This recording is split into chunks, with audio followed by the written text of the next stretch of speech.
Hi, I'm Dr. Gail Cloud. I'm a chiropractic physician. I'm the founder of thenofactor.com, and I'm an author.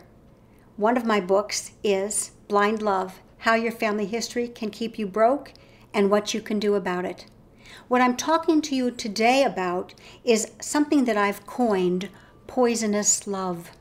What are the consequences of poisonous love? Fascinating idea. What I found is that many of us don't have the perfect parents. So in order to live, to survive, to breathe, to do well in life, to take life, we have to take the good part of our parents, our mom and our dad, and also the imperfect, maybe the bad parts of them, the parts that are wounded, the toxic parts, the poisonous parts. And it happens. We take it in with the breast milk, so to speak. And it's wonderful because we live. There are consequences later in life, depending upon how much of the toxins or poisons we had to take in order to survive, much less even thrive. So an example would be somebody who, when they grew up, they developed an illness like fibromyalgia. That's chronic pains of the muscles and the bodies and the joints. Often it's accompanied by fatigue because the body is fighting itself. It's almost fighting its original connection with their mother. You see, when we're babies, it's our most informative time in our lives and most formative time in our lives. And at that period, in utero and the first year after birth, we don't have words. There's no language. Everything is sensation.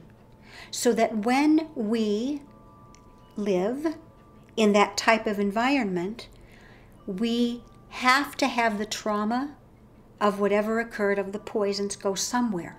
And it goes into our language and it goes into our bodies. So an example, as I said, would be fibromyalgia. Another example, and one of my clients was talking to me about this, and it's quite profound. When she was young, her mother rejected her, and she also rejected her mother. One of the consequences of that, her mother was a very wounded, sad woman. As a consequence, this woman, as she was growing up, had to reject a part of her mother, who's her source. And in rejecting her mother, she rejected herself. And that self-rejection and rejection of mom eventually coalesced into a kind of a tumor inside of her. And that tumor was really a concrete example of the anger of the rejection. And those things happen to us. There's so many more examples, yet the good thing is that there is something you can do about it. And one of the things you can do is begin to accept yourself just as you are, in all of its glory and all of its warts, and also beginning to accept your mother and your father exactly as they were or are. Poisonous love. To learn more about it, the consequences, what you can do about it, take a look at my websites, www.gailcloud.com and thenofactor.com.